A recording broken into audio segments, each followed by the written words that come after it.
Bonjour, bienvenue pour cette neuvième partie. Le score du match est actuellement en faveur de l'actuel champion du monde avec 5 points contre 3. 2 points d'écart entre les deux joueurs, autant dit que la situation est difficile pour le joueur russe. Mais il doit jouer libéré et tenter de surprendre son adversaire. Il a les blancs aujourd'hui. Que va-t-il nous concocter? Eh bien, il décide de jouer C4 pour la première fois. Ce sera donc une ouverture anglaise. Ce début très souple peut favoriser de nombreuses transpositions. Et les noirs décident de jouer E6, donc G3. Pour le moment, les blancs ne cherchent pas à occuper le centre, mais plutôt à le contrôler, avec l'idée donc fou G2 et sa diagonale.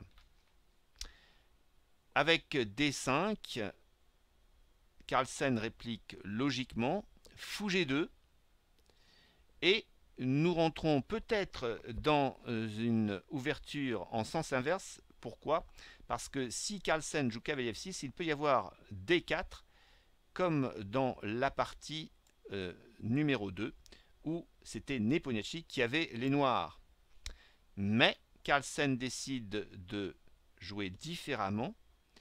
Il rentre avec leur pion D4 dans le territoire adverse, et du même coup, ouvre la diagonale du fou pour attaquer B7. Donc attention, le débat peut commencer.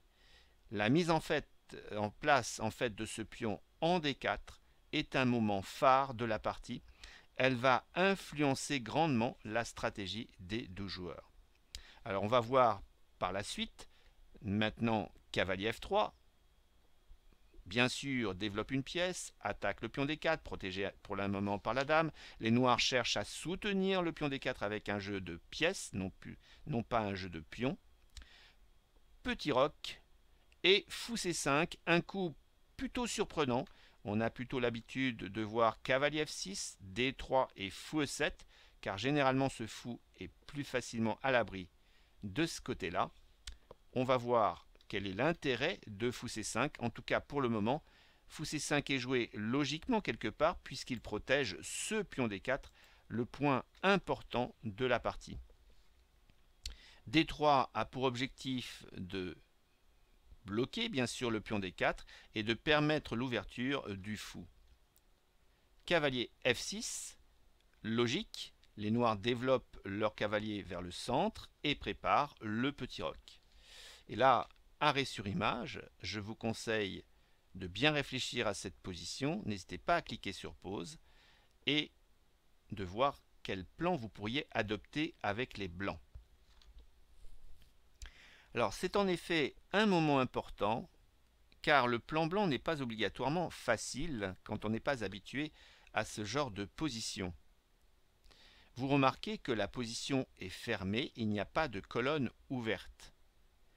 Par contre, le camp noir a décidé de placer un pion en D4, je vais dire un pion bouchon.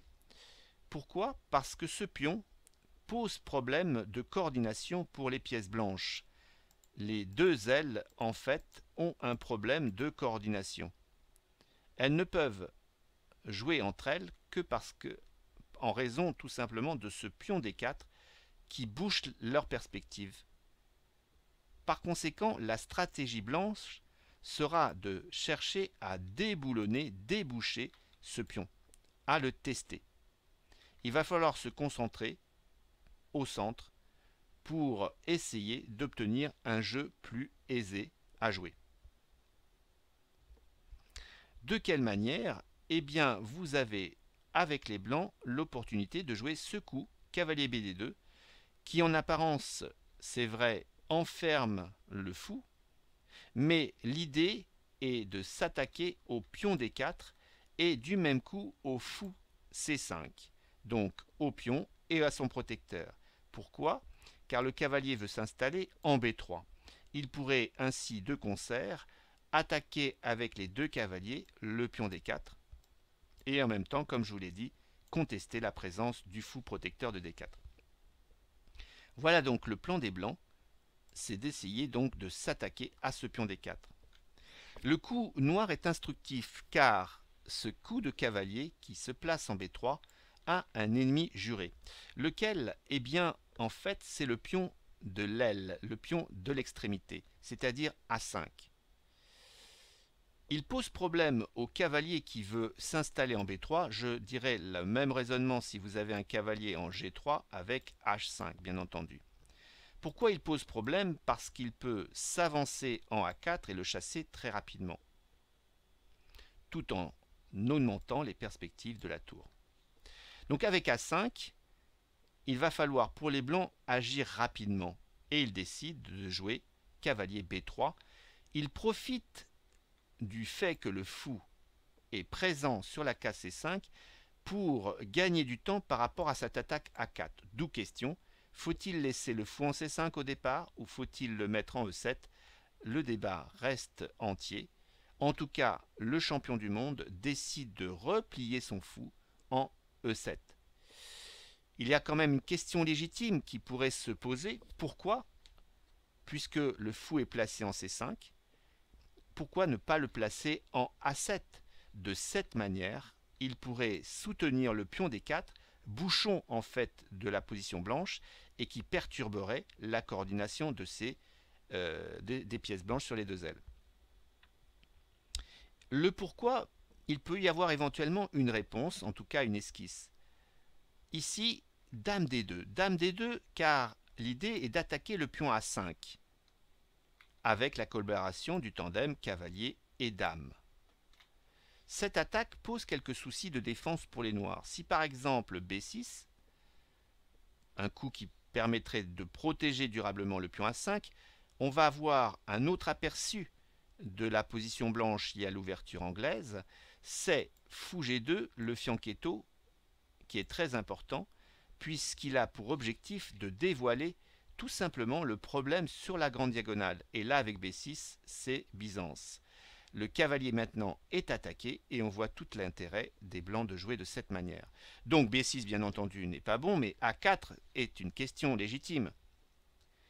Mais là encore, les blancs ont un jeu plutôt adapté par rapport à ce fou fianchetto, puisque l'idée est de déboucher cette fois-ci la diagonale. Donc on cherche à attaquer le pion D4 bouchon, mais on cherche également à déboucher la grande diagonale. Et pour cela, vous avez des obstructeurs, le cavalier C6. Alors pourquoi ne pas jouer ici, plutôt, cavalier A5? En jouant de cette manière, eh bien vous avez l'opportunité de chasser le cavalier C6, de l'éliminer. Et après cavalier prend A5, dame prend A5, la dame se retrouve en situation agréable. Certes, elle cloue le fou, mais aussi elle attaque le pion A4. C'est là l'intérêt. Après le coup normal fou D7, eh bien vous avez encore un coup typique du fou en fianchetto, c'est-à-dire cavalier E5, qui dévoile la force du cavalier face au fou, la force de ce cavalier qui contrôle C6, et à nouveau ce fou qui attaque B7. Fou B6 qui permet de résoudre certains problèmes, attaque la dame, et après dame B4, on peut s'apercevoir que le jeu blanc est plutôt agréable, ils ont l'initiative. Pour quelle raison? Eh bien toutes ces flèches vous montrent tout simplement que le cavalier qui attaque le fou, que le fou qui attaque ici B7 et que la dame qui interdit au roi de faire le petit roc donne l'initiative au blanc. Alors est-ce que ce sont ces raisons pour lesquelles Carlsen a décidé de replier son fou non pas en A7 mais en E7? Peut-être. En tout cas, ça nous donne un aperçu sur le potentiel du jeu offensif blanc. Après fou E7, comment poursuivre? Eh bien, toujours la même idée. Les pièces blanches manquent de coordination entre les deux ailes. Il va falloir déboucher la situation. Ce pion D4 et le pion bouchon. Alors, c'est insuffisant pour le moment pour le prendre? Eh bien, on va continuer. Cette fois-ci, avec le levier E3, on questionne le pion D4 à triple reprise.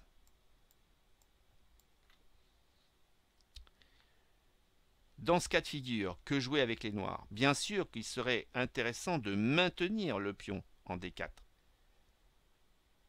avec le poussé du pion E5, et du même coup, ils libéraient leur fou. Mais ce n'est pas si simple en raison du retard de la mise en l'abri du roi noir. Et les blancs pourraient envisager de prendre le pion D4 afin d'affaiblir la chaîne de pions centrale, attention à une reprise en E5 si jamais A4. C'est pour ça que la reprise peut être logique. Après, cavalier prend D4, ce serait moins logique puisque cavalier prend E5 permet au blanc de gagner un pion important. C'est pour ça que E prend D4, normal. Le pion D4 est ainsi protégé à nouveau, mais les blancs peuvent profiter de l'ouverture de la colonne E pour placer leur tour en E1, faire pression sur le fou, et ici, deux cas de figure, par exemple A4, qui permet de chasser immédiatement le cavalier, eh bien les blancs ont l'opportunité de jouer cavalier C5. Alors ça c'est intéressant. Pour quelle raison placer un cavalier? Il profite du fait que le fou soit cloué pour s'installer sur C5, mais on ne voit pas trop l'intérêt. En fait, il ne faut pas oublier qu'après petit roc logique, eh bien vous avez le pion A4 qui est attaqué doublement par la dame et par le cavalier. Voilà l'intérêt de ce placement de cavalier et voilà l'intérêt d'avoir permis le clouage du fou qui empêche ce fou de prendre le cavalier. Donc, pas A4, peut-être petit roc, le pion D4 est maintenu, mais là encore, les blancs ont l'opportunité de prendre l'initiative. De quelle manière? Eh bien en jouant cavalier E5. Et toujours cette idée, faire pression sur le cavalier C6, profiter du fait que ce cavalier n'est pas bien soutenu, et après le coup logique cavalier prend cavalier, le tour prend le cavalier, et là les blancs ont quelque part l'initiative. Certes, il y a l'attaque du pion A5 qui pose déjà problème. Ce pion D4 est un peu moins soutenu, et ce n'est pas C5 qui pourrait avoir sa logique, car après A4, il y a tout simplement cavalier prend D4 qui profite du fait que le fou n'est pas protégé, si jamais dame prend cavalier.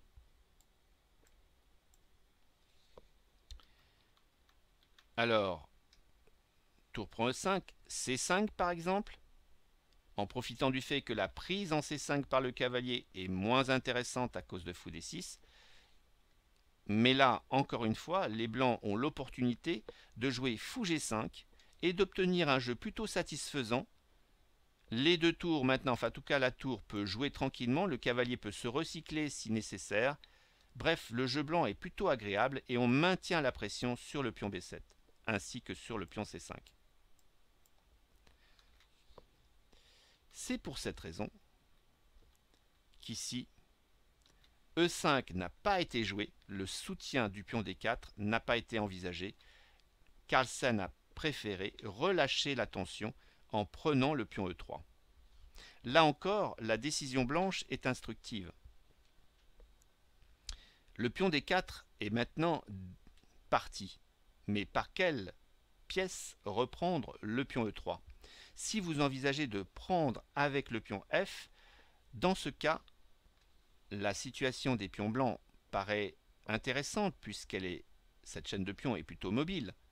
Mais les noirs ont l'opportunité de fragiliser cette structure de pions en jouant E5.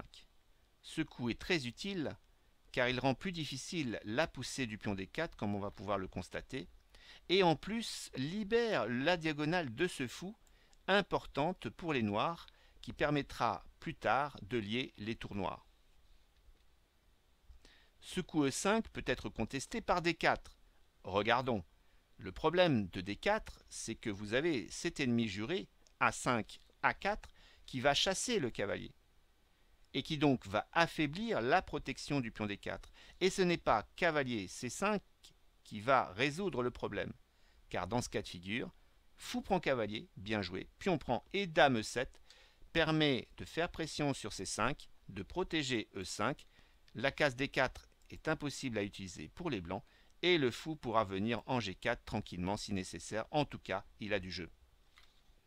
Bien entendu cavalier C5 n'était pas obligé, mais dans ce cas de figure, si vous repliez votre cavalier en BD2, eh bien le pion D4 est trop fragile et après E prend D4, E prend D4 et cavalier prend D4, les noirs gagnent le pion central et posent évidemment des problèmes de jeu au blanc, d'autant plus que la périphérie du roi blanc s'est affaiblie.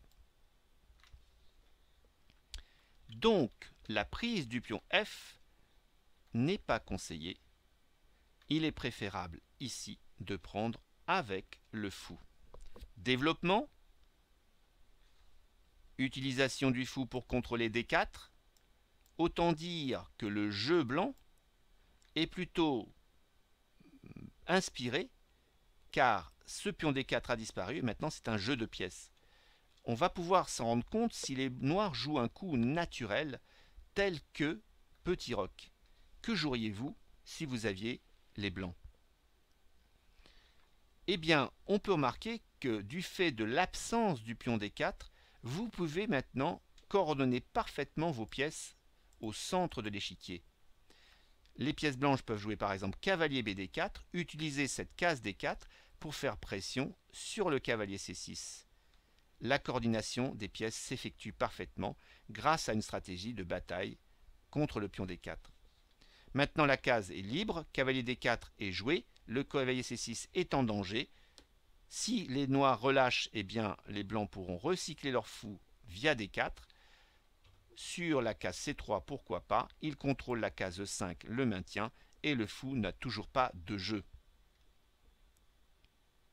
Le jeu est supérieur pour les blancs, d'autant plus que maintenant les pièces lourdes sont liées. Alors, si cavalier prend D4, non, on pourrait envisager la protection du cavalier, mais là encore, après le simple dame 2, on peut s'apercevoir que les tours sont liées, alors que les pièces noires, elles, manquent d'espace et sont un peu engluées entre elles dans leur propre camp. Les blancs sont ici mieux. Alors, il est logique que Carlsen doit être attentif à l'évolution de la partie. Le centre ne lui appartient plus, il faut contester, il faut jouer dynamique, et cavalier G4 est logique ici. En tout cas, il conteste la position du fou, il essaye de perturber le rapport de force. Il va falloir que les blancs soient prêts à cette situation. Ils vont l'être.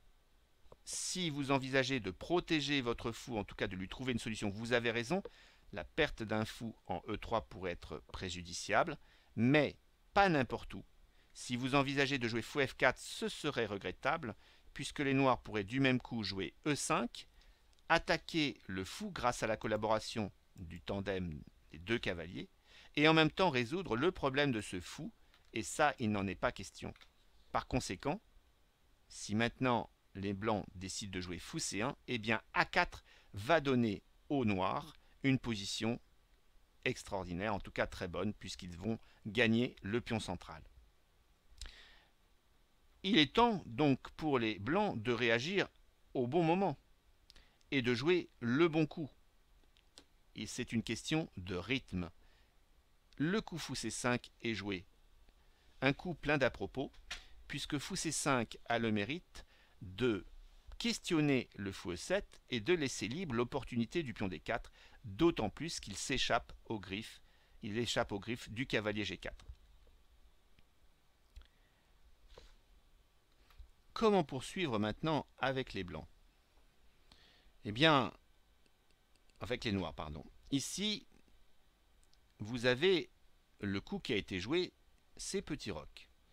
Mais vous auriez pu envisager par exemple A4 avec l'attaque du cavalier. Et là, que jouer avec les blancs? Car les noirs attaquent le cavalier, soutien du fou. Il va falloir aller jouer vite. Ici, fou prend fou est logique. Et si jamais dame prend, que jouez-vous? Eh bien, vous avez l'opportunité d'utiliser la fameuse case D4 pour prendre l'initiative avec les blancs. Le raisonnement est le même si vous reprenez avec le cavalier. Vous avez toujours cette case D4 à disposition qui permet de coordonner les pièces blanches grâce à l'utilisation de la case D4.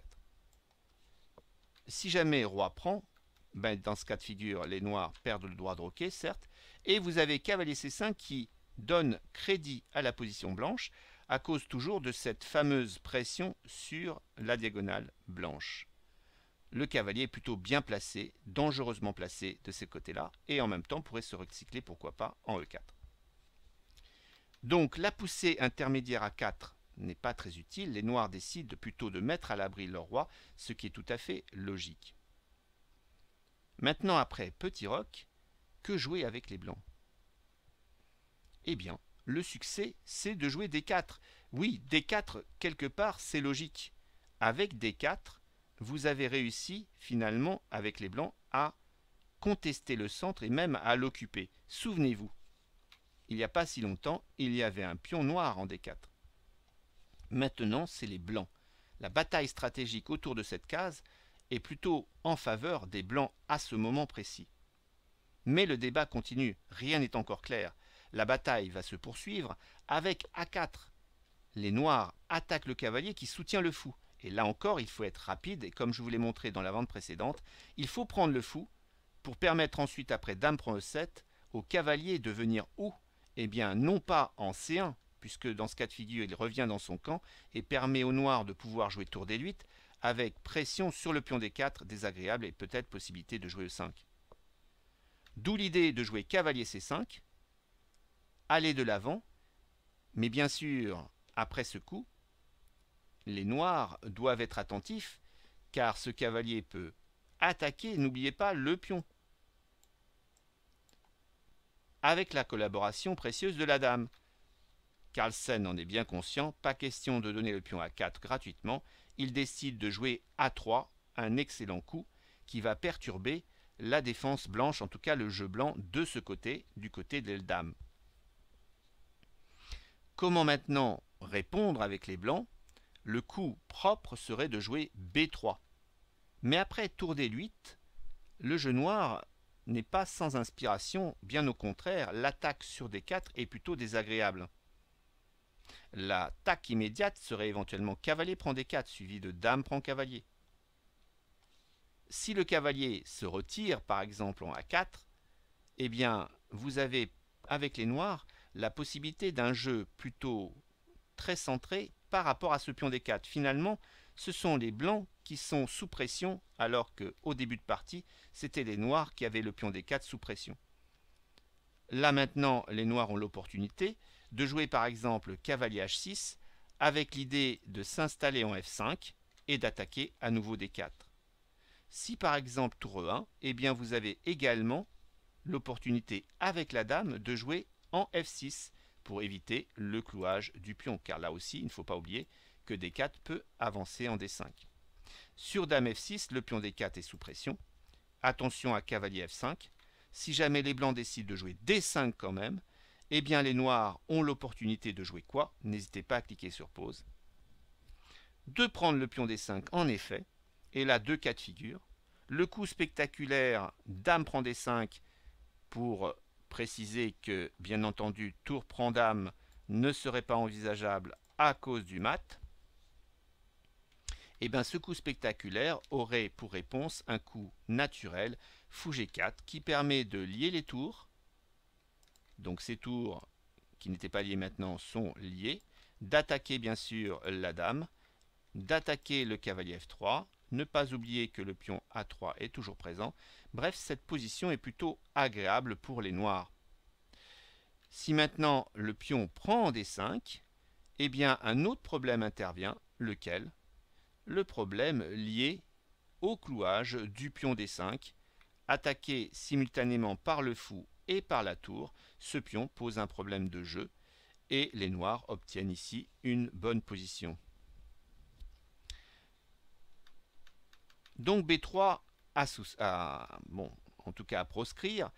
Maintenant, il y avait un coup intéressant, pas facile à jouer, basé sur l'enfermement d'une pièce. Alors c'est assez étonnant, c'est vrai, c'est B4. B4, le cavalier prendrait naturellement. Donc l'idée de B4, c'est d'avancer en B5, de prendre de l'espace.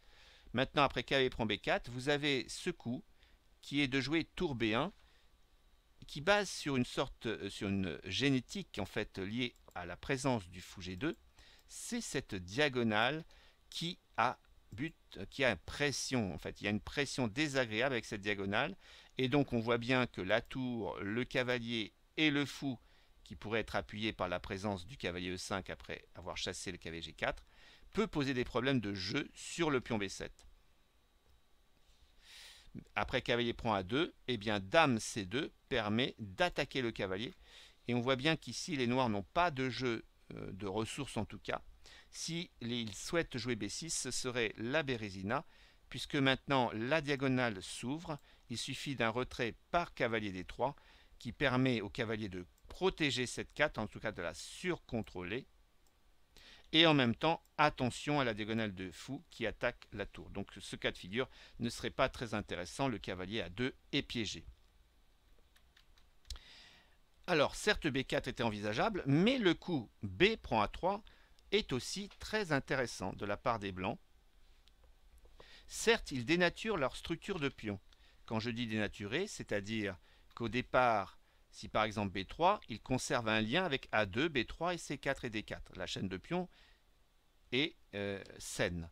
Par contre, en prenant en A3, vous dénaturez, c'est-à-dire vous ne trouvez plus de lien entre le pion C4 et le pion A2. Celui-ci est isolé, celui-ci est un pion doublé facilement prenable.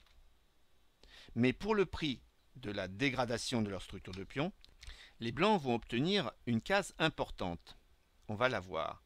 Donc tour D8, c'est quelque part logique. Pourquoi reprendre ce pion? Ce pion n'est pas pour le moment très important. Par contre, le pion D4 est quand même l'objectif premier pour les deux camps. L'un veut déboulonner ce pion D4 et l'autre veut le protéger.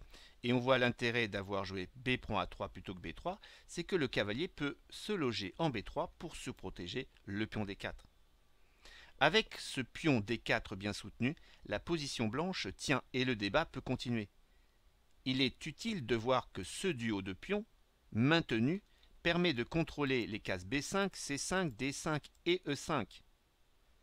Et en même temps, avec la présence du cavalier B3, vous remarquez que la case A5 est aussi soutenue. Donc on voit bien que les cases ici de cette rangée 5 sont plutôt parfaitement bien soutenues par le duo de pions. Ce duo qui peut à tout moment s'activer peut-être en D5, ce qui peut donner des opportunités supplémentaires de jeu de la part des blancs. Les noirs décident de jouer cavalier F6, retirent leur cavalier, peut-être simplement pour aussi éviter des poussées centrales liées à D4, D5. Le point crucial ici pour les blancs, c'est qu'ils ont réussi pour le moment à bien tenir D4. Et pour quelle raison tant d'efforts? Comme je vous l'ai précisé, ils contrôlent ainsi les cases centrales, évitent que les pièces noires s'approchent du camp blanc, et en même temps empêchent le fou C8 de pouvoir s'exprimer. Et le fait, ce simple fait-là, fait que les tours n'étant pas liées, cela donne un jeu plus confortable pour les blancs qui, eux, ont les tours liés. Pas question donc de permettre aux noirs de libérer leur jeu par E5, d'où le coup tour E1, qui permet ainsi de surcontrôler la case 5 avec le cavalier, le pion D4 et la tour. Donc ce pion D4 soutient aussi cette case 5 qui empêche le fou de pouvoir jouer. Dame prend A3 quelque part, c'est logique, puisqu'il faut bien récupérer ce pion de moins. Et en même temps, du fait de la dégradation de la structure de pion, le pion A2 devient un secteur, un point sensible. Les blancs jouent un coup naturel, c'est-à-dire lorsque vous avez un pion D4 et un vis-à-vis tour et dame, il est souvent préférable de faire attention à tout ce qui peut se passer sur cette case D4 avec des clouages éventuels. D'où dame 2. Dame 2, coup logique quelque part, il protège le pion C4, il protège latéralement avec sa tour le pion A2 et il interdit le levier E5 en surprotégeant la case E5. Il peut du même coup, si le cavalier s'en va, permettre dans certaines situations à la dame de pouvoir évoluer aussi sur cette diagonale. Donc un coup multi-usage. H6, un coup quelque part logique puisque vous évitez bien sûr l'expansion de cavalier en G5, bon, qui pourrait avoir lieu, mais surtout vous donnez au roi noir l'opportunité de saisir la case H7 de fuite si jamais il y a un problème sur la 8e rangée. Vous permettez également à ce cavalier de se recycler, on ne sait jamais, via H7. Donc un coup utile. Mais là encore, ça va donner l'occasion à Nepomucci de jouer de manière créative. De quelle manière d'après vous? Eh bien en jouant H4. Un coup étonnant. Le coup logique serait tour D1 qui protège D4 et qui soutient ainsi ce pion stratégiquement très important. Mais H4 montre l'imagination de notre joueur russe. Son idée, c'est peut-être, s'il en a l'occasion, de pouvoir jouer le pion G4 en G5, de profiter donc ce pion H6 pour attaquer simultanément le cavalier et le pion H6 pour ouvrir ainsi le jeu du côté de l'aile roi. Alors évidemment, ce n'est pas facile à mettre en place, mais s'il peut le faire, ça serait une bonne idée, après donc cette action, de donner aux blancs l'opportunité d'attaquer le roi noir. Par conséquent, avec un centre bloqué, bien maîtrisé par les blancs justement ont l'idée éventuellement d'attaquer le roi noir. Une idée originale, et les noirs vont être très attentifs à cette idée. Ils vont jouer de manière prophylactique et résoudre plusieurs problèmes en même temps. Le problème essentiel des noirs, c'est ce fameux fou. Il est maintenu à l'écart tant que ce pion ne peut pas jouer, et B6 est dangereux en raison justement de la diagonale qui peut s'ouvrir. Que faire? Il trouve l'idée de jouer fou D7, le bon moment, pour protéger certes le cavalier C6, mais avoir accès à cette case si nécessaire. Et de plus, il pourra replier son fou en E8 au cas où justement il y a ce type d'attaque qui peut intervenir.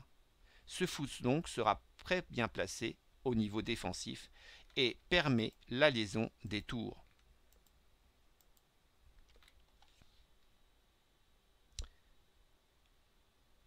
Les blancs ont bien saisi l'idée de fou D7 pour fou E8, mais poursuivent avec cavalier E5 leurs idées agressives. En fait, l'idée est plutôt d'essayer de pousser en G4 si c'était possible. Ils ont de la suite dans les idées et mènent plutôt bien leur barque à ce moment précis. En profitant également du fait que la prise en E5 n'est pas tout à fait logique, puisqu'après prise du pion E5, certes le pion D4 est dévié, mais on s'aperçoit que le fou est libéré et que le cavalier est attaqué. Celui-ci doit venir en H7 et après fou prend B7 offre aux blancs un jeu tout à fait agréable. Alors que jouer? Les noirs décident de jouer tranquillement fou E8, un excellent recyclage du fou qui consolide l'aile droit. On ne sait jamais si G4 et G5 et G6 pourraient être mis en place et qui peut viser donc, comme je vous l'ai dit, à tout moment la case C6. Si par exemple vous avez l'idée de faire cavalier prend C6, il y aurait peut-être fou prend C6, et si fou prend C6, B prend C6. La dénaturation de la structure de pion, certes, sur pion doublé est gênante, mais attention, le roi blanc n'a plus son fou protecteur, le pion D4 peut être une cible, la position noire n'est pas moins bonne que celle des blancs. Alors, les blancs décident ici, après fou E8, de jouer non pas G4, car dans ce cas de figure, attaque à l'aile, il y a une réaction centrale après cavalier prend D4 qui est gênant et qui offre une meilleure partie au noir. Mais dame E3, donc il consolide le pion D4, il protège le cavalier bien entendu, et il protège le cavalier. Les noirs jouent un coup étonnant, mais particulièrement intéressant. Ils jouent dame B4.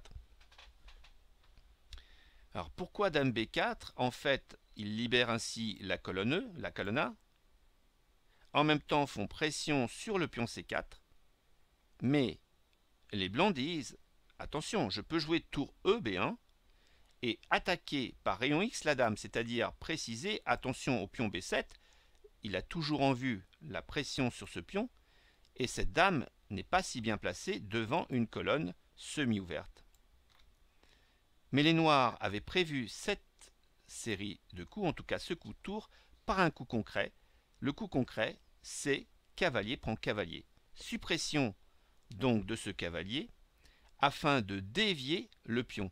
En effet, si dame prend E5, dans ce cas-là, le pion C4 est en prise. Donc les blancs ne veulent pas perdre ce pion C4, ils veulent prendre le cavalier et chasser ainsi ce cavalier F6 de la défense du roi. Carlsen avait prévu cette situation en jouant le coup cavalier G4. Ils imaginent ainsi une excellente défense. Attention aux blancs qui doivent en même temps protéger la dame, en même temps protéger le pion et en même temps protéger le pion C4. Comment poursuivre avec les blancs? N'hésitez pas à cliquer sur pause, c'est un excellent moment de défense. Si vous envisagez d'attaquer le cavalier de cette manière, H5 permet de protéger, et ce n'est pas tour C1 qui pose problème, qui permettrait de protéger le pion C4, car après fou C6, les noirs sont plutôt dans une position convenable. N'oublions pas qu'après H5, la case H6 est ainsi libérée qui permet à ce cavalier de pouvoir se recycler, pourquoi pas, en F5. Donc c'est très bien joué tout en étant soutenu. Si vous repliez votre cavalier en C1, ça serait catastrophique. Pourquoi? Parce que vous coupez la coordination de vos pièces sur la rangée 1 et l'installation de la dame en E1, fou F1 et tour D1 est mortelle.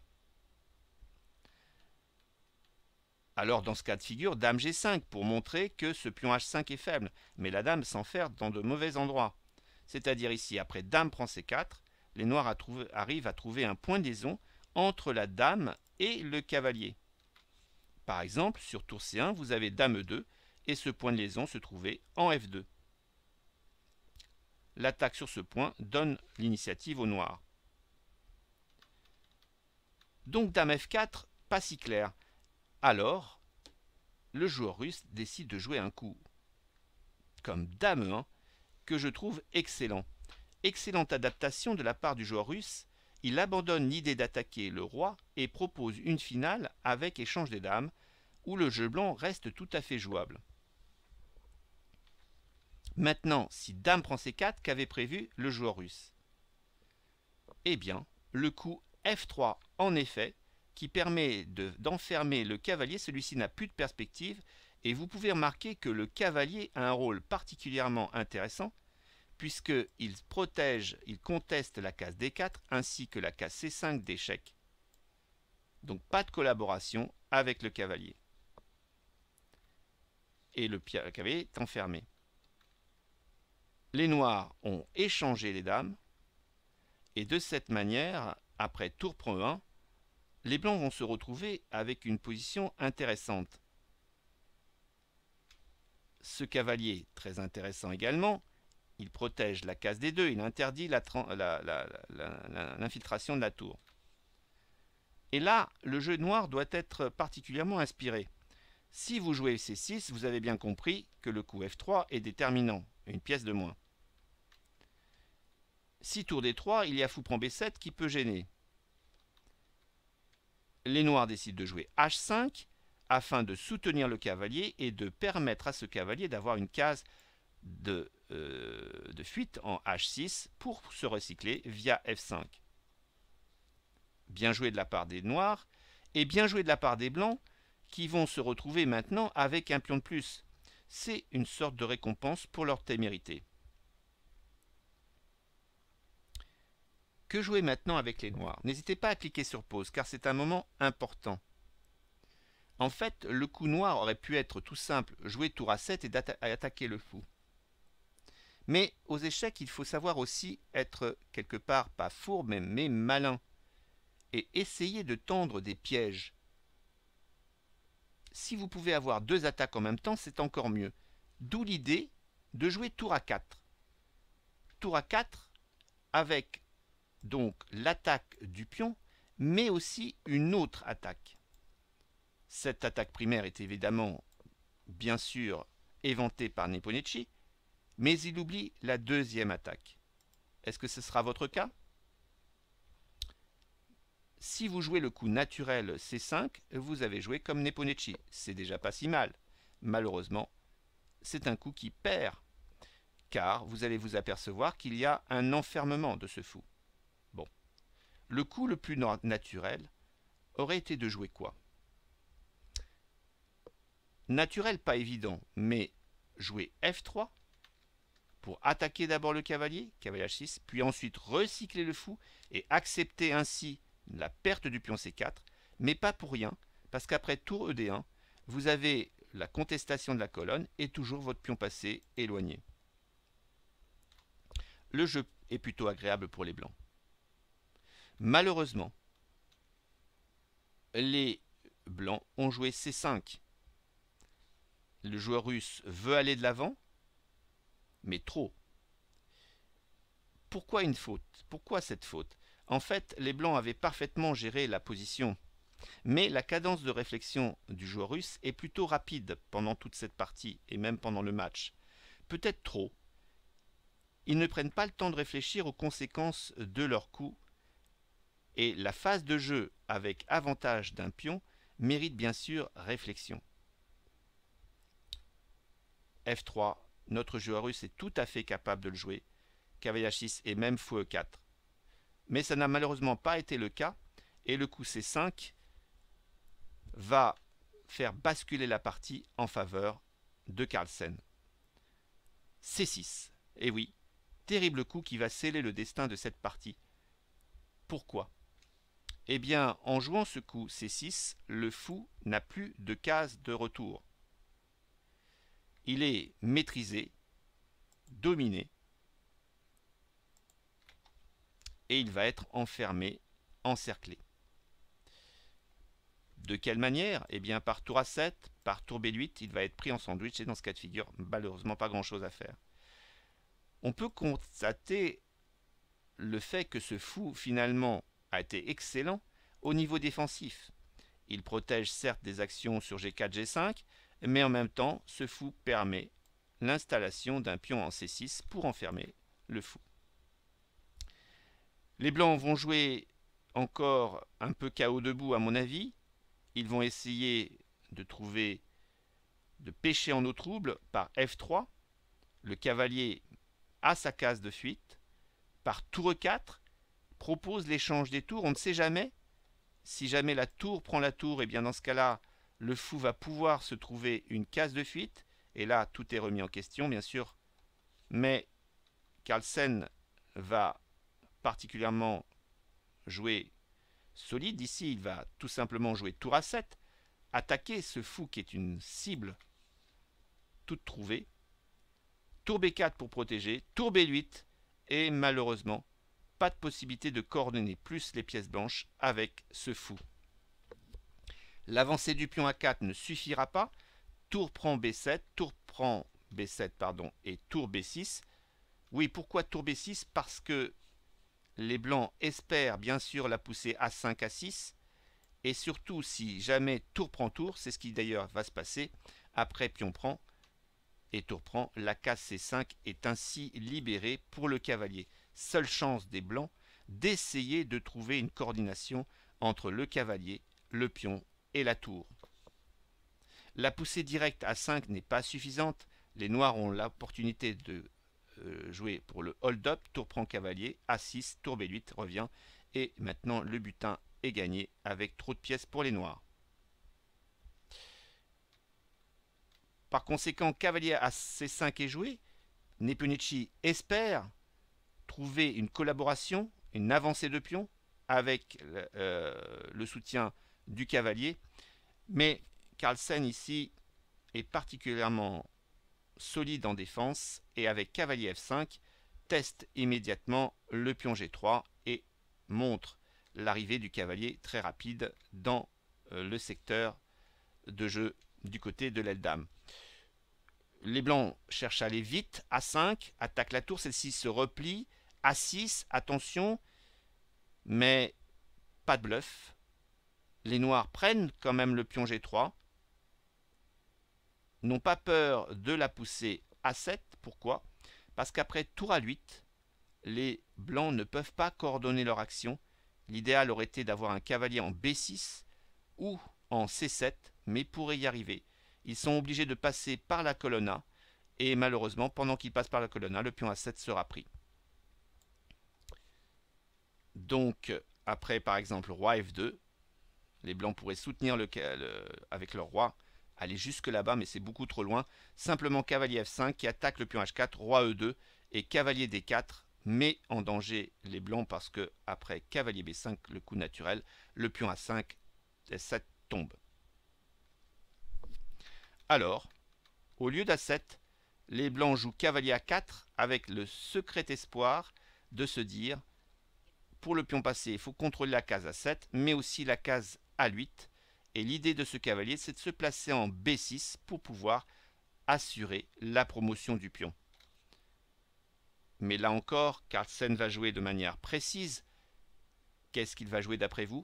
Eh bien, il va jouer C5, libérer, réveiller ce fou finalement, qui va mettre tous les espoirs blancs à défaut, puisqu'après A7, la tour va se placer non pas en A8 qui permettrait cavalier B6, mais plutôt en D8. Et au moment où il y a cavalier B6, dans ce cas-là, le fou s'installerait en C6. Après A8, fou prend, cavalier prend. Le jeu noir est nettement supérieur. Après cavalier F5, le pion H4 tombe et le pion C5 est en trop. En plus, en tout cas. Alors, Nepomniachtchi décide de jouer cavalier prend C5. Et après tour A8, les blancs finalement abandonnent. Pas de possibilité encore une fois pour le cavalier de pouvoir aller en C7 sans perdre le pion A. Et avec l'avantage matériel de la part des noirs, la position est nettement supérieure. 3 gains pour Magnus Carlsen, autant dire que le résultat du match laisse peu d'espoir d'un retournement. C'est dommage pour le Russe car dans cette partie il n'a pas démérité. Il a joué un jeu inspiré, même créatif, mais sa gestion du temps au moment important lui a été préjudiciable. Je vous conseille de revoir cette partie, de la relire pour ceux qui justement essayent de trouver un petit peu l'ouverture anglaise, quelques idées. Il y a notamment des idées très intéressantes basées sur le combat, la lutte par rapport au pion D4. Il a été intense et très instructif. Également le fou en fianchetto, l'utilisation du tandem fou et cavalier pour exploiter la grande diagonale blanche. Bref, plein de bonnes choses à apprendre et merci à ces deux joueurs. Je vous remercie en tout cas pour votre attention et vous dis à bientôt pour la 10e partie.